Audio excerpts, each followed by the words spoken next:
Good evening students. तो बच्चों आज की वीडियो में हम लोग बात करेंगे कि जो नीट के जो पेपर हुए हैं 23 जुलाई और 24 जुलाई को 2 दिन पेपर चले थे, 4 पारियों में पेपर चले थे। तो आज हम लोग बात करेंगे कि इन पेपर का लेवल कैसा था, कोई नॉर्मलाइजेशन होगा तो किस पारी में पेपर, किस पारी में नंबर बढ़ने चाहिए, किस में नंबर घटने चाहिए, ऐसी बातें हम लोग आज की वीडियो में हम लोग करेंगे। वीडियो शुरू करने से पहले मैं आपको कुछ बताना चाहता हूँ, वो देख लीजिए। तो टोटल जो स्टूडेंट्स थे वो थे 16,96,516। ये मैं कोई डाटा नहीं कर रहा, ये कोई न्यूज एजेंसी वाले उनके अकॉर्डिंग मैं आपको बता रहा हूँ। तो उसके अकॉर्डिंग क्या था कि लेवल 1 और लेवल 2 में दोनों में मिलाकर कितने स्टूडेंट बता रहे हैं, इतने बता रहे हैं। जिनमें लेवल 1 में कितने स्टूडेंट बता रहे हैं 4,01,320, ये किसमें बता रहे हैं, लेवल 1 में बता रहे हैं। और लेवल 2 में कितने हैं 15,95,196, ये लेवल 2 में बता रहे हैं। ठीक है बच्चों, इतने स्टूडेंट बता रखे हैं। अब इनमें से क्या बता रहे हैं कि जो पेपर दिए हैं इस बार अनुपस्थिति कितने की थी, 1,39,000 के आसपास, 1,39,000 स्टूडेंट के आसपास अनुपस्थित रहे थे। इतनी अनुपस्थिति बता रहे हैं। अब इनमें से आपको देखो इस बार अनुपस्थिति तो टोटल स्टूडेंट 16,96,516 है, जिनमें से 1,39,000 एब्सेंट बता रहे हैं। अब हम लोग बात करेंगे कि ये तो आपको मैं स्टूडेंट के बारे में बता, कई बच्चों को ये पता नहीं था कि अब कई बच्चे ये भी थे कि जो एग्जाम देने के लिए गए थे एग्जाम से वंचित रह गए। उनका कहना है कि हम लोग 5 मिनट लेट हो गए, 10 मिनट लेट हो गए। कई बच्चों का ये भी कहना है कि हम लोगों को एन वक्त पर सेंटर चेंज के बारे में बताया गया। कईयों का यह कहना है कि हमें ऐसी जगह सेंटर बताया जहां पर सेंटर था ही नहीं, हम लोग ऐसे ही भटकते रहे। तो अलग अलग लोगों की अलग अलग राय थी। किसी का क्या कहना है, किसी कोई परीक्षा से वंचित रह गया तो किसी के नंबर कम बन रहे, किसी के नंबर ये कोई पिछली बार नीट का पेपर हुआ था उस टाइम उसके 120 130 नंबर थे। वो बच्चा भी ये कह रहा है कि यार इस बार तैयारी कर रहा था, भी ये सोच रहा था कि 90 नंबर आ जाए, बस 90 नंबर आ जाए, प्री पेपर पास हो जाए अपना, तो जो सेकंड पेपर उसकी हम लोग तैयारी करें। तो बच्चे अब कई बच्चों की तो तैयारी जैसे की थी उनके अकॉर्डिंग उनके नंबर आ रहे हैं कि 90 की 100 के, किसी के 110, किसी के 120, किसी का 90, किसी के 100, ऐसे नंबर आ रहे हैं। वो बच्चे तो खुश है कि अपना तो काम हो जाए। अब कई बच्चे ऐसे भी है कि जिनके नंबर भी कम आ रहे हैं, तो वो ये साथ बहुत से बच्चे, कई बच्चे ऐसे चाहते हैं कि अगर अपने जो वो जिस शिफ्ट में थे वो ये चाहते हैं कि मेरी शिफ्ट वाले का नॉर्मलाइजेशन नंबर बढ़ जाए 5-10 नंबर, तो मेरे को इस चीज का फायदा हो जाए। अब बात हम लोग करते हैं कि किस शिफ्ट में नंबर बढ़ने चाहिए, किस में नहीं। अब ये तो था नहीं कि आपको जो बच्चा पेपर देकर आ रहा उसको पता था कि मेरे, अब वो भी ये था कि उसमें साइंस के क्वेश्चन भी थे, जीके वाले के भी थे, शामिल था पूरा पेपर। तो आप लोग ये नहीं बता सकते कि 23 तारीख को जो सेकंड शिफ्ट में जो पेपर था वो पेपर इजी था या हार्ड था, कि दूसरा स्टूडेंट तो बता ही नहीं सकता। जिसने एग्जाम दी उसको पता है कि उसने भी, कई बच्चे कम तैयारी वाले थे, कई अच्छी तैयारी वाले थे। तो दूसरे स्टूडेंट ये सोचते हैं यार उसका पेपर तो इजी था और मेरे वाले शिफ्ट का थोड़ा हार्ड था, तो मेरे वाले में नंबर बढ़ना चाहिए। सभी बहुत से बच्चे ऐसे सोच रहे हैं। तो अभी आप लोगों को देखो पेपर बाहर आया नहीं, पेपर अब एक पेपर ऐसा वायरल भी हो रहा है बाहर की। कई कहते हैं कि कई एक बच्चे ने एसएसटी के पेपर था, उसमें से एसएसटी के जितने क्वेश्चन थे वो क्वेश्चन फाड़ करके वो बाहर लेकर आ गया और वो पेपर सोशल मीडिया पर खूब वायरल हो रहा है।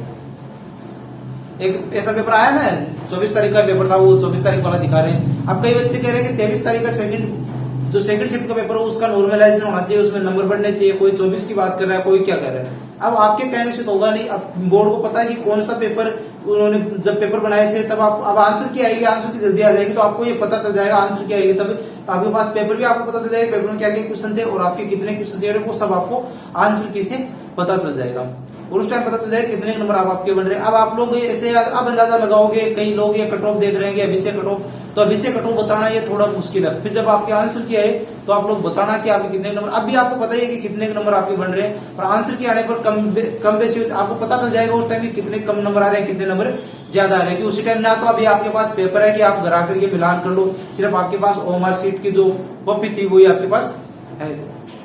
अब कई देखो बच्चों का तो कहना है कि इस शिफ्ट में नंबर बढ़ना चाहिए, इसमें कम होना चाहिए। अब कई 23 के बढ़ा रहे हैं, कोई 24 वालों के बढ़ा रहे हैं, उनके कहने से कुछ नहीं होगा। जो बोर्ड है उसको पता है कि कौन से शिफ्ट में, किसी में साइंस के क्वेश्चन हार्ड थे, किसी में मैथ के, किसी में क्या, वो सब आप लोग बता सकते हैं। कि आपको पता है कि आपके पेपर में आपको साइंस वाला बंदा है उसको पता चल जाएगा कि साइंस, इसमें साइंस थोड़ी इजी थी, इसमें ये इजी था। अब किसी के 90 नंबर बन रहे हैं, किसी के 70 भी बन रहे हैं, किसी के 50 बन रहे हैं। अब वो तो नंबर थे, वो जैसे तैयारी थी वैसे। अब कई बच्चे ऐसे थे कि पेपर से पहले ये सोच रहे, ये देखते थे कि यार 2 दिन में तैयारी कैसे करें, 5 दिन में तैयारी कैसे करें। तो बता दो कोई भी कंपटीशन एग्जाम हो उसकी 2 दिन में 5 दिन में तैयारी नहीं होती है। और लास्ट टाइम में तो देखो मैंने पहले भी आपको बताया था कि लास्ट टाइम जब आपके पास है कोलेटर आपके आगे, उसके बाद में तो आप लोग जितने ज्यादा हो 16 पेपर सोल्व करो। जिन बच्चों ने जितने ज्यादा 16 पेपर किए उनकी पहले से तैयारी थी, उनको तो इस चीज का बेनिफिट हुआ है। अब बच्चे कई ऐसे थे कि जो लास्ट के 2-3 दिन के भरोसे थे, अब उनके नंबर तो कम बढ़ने कि 2-3 दिन में बिल्कुल भी पेपर पास नहीं कर सकते आप। पेपर पास करने के लिए आपको कठोर मेहनत करनी पड़ती है। अब देखो कई एक बात मैं आपको हकीकत बता देता हूँ कि अब कई जगह देखो ये चीटिंग चलती है। कोई लोग कहते हैं कि यार ये पिछली बार भी पेपर रद्द हुआ था, चीटिंग की वजह से हुआ था, इस बार भी कई लोग चीटिंग करते हुए पकड़े गए। किसी ने डमी विद्यार्थी बिठाया, कोई खुद चीटिंग कर रहा है, कोई क्या कर रहा है, कोई क्या कर रहा है। इस तरीके से बच्चे चीटिंग करते हैं। वो क्या करते हैं कि वो लोग ये सोचते हैं कि यार ये बंदा गवर्नमेंट जॉब लग गया है, मैं भी ये चाहूंगी मैं भी गवर्नमेंट जॉब लग जाऊँ।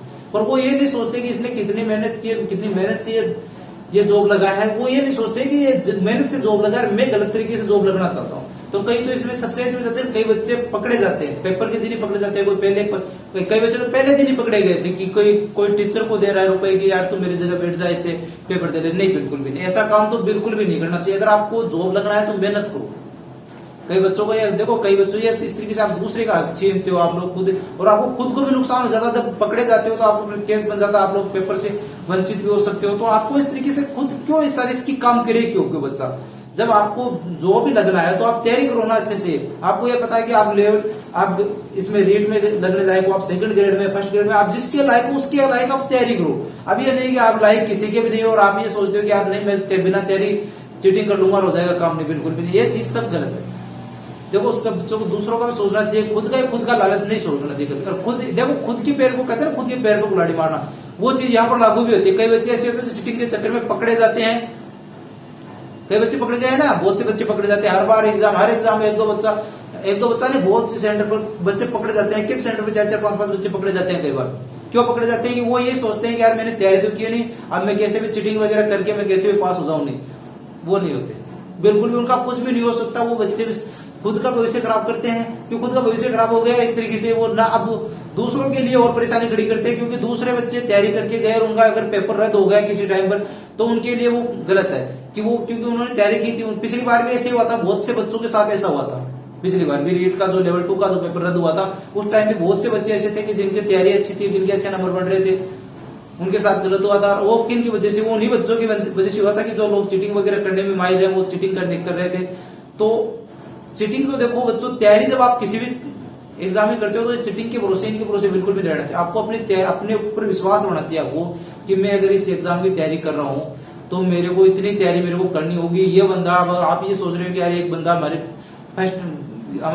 मोहल्ले में है, हमारे गांव में, वो बंदा इस तरीके से नौकरी कर रहा है, कोई 3rd ग्रेड टीचर है, कोई 2nd ग्रेड, तो मैं भी ये लगना चाहूँ। तो उससे ये पूछो कि यार उसने कितनी तैयारी की, कैसे। अब ये नहीं कि यार वो बंदा लग गया मैं भी कैसे जैसे तैसे करके लग जाऊं, रुपए वगैरह देना। नहीं, बिल्कुल नहीं। आपको अगर नौकरी लगना है तो आप एक तैयारी कीजिए, अच्छी से तैयारी कीजिए आप, तभी आप सक्सेस। क्यों? आपको भी सुकून मिलेगा कि यार मैंने तैयारी की थी, मेरे को नौकरी मिल गई। फिर आप रुपए इस तरीके से गलत तरीके से किया हुआ कोई भी काम आदमी सक्सेस नहीं होता है गलत तरीके से।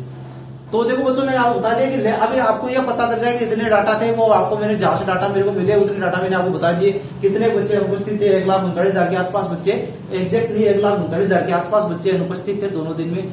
अब बच्चों का आपको देखो बोर्ड बता देगा अपने आप की कौन से, अब आपका जब आंसर की जब पेपर आपके जब अपलोड होगी तब आपको पता चल जाएगा कि कौन सी शिफ्ट का पेपर हार्ड था, कौन सी का इजी था, तब आपको पता चलेगा। अभी नहीं, क्योंकि अभी आप लोग, कोई बच्चा एग्जाम देकर आ सकता है, 150 क्वेश्चन उसको करने होते हैं, उसके अलावा भी उसके उस पेपर में और भी थे, तो उस क्वेश्चन वो कितना क्वेश्चन बता सकता है? बिल्कुल नहीं बता सकता।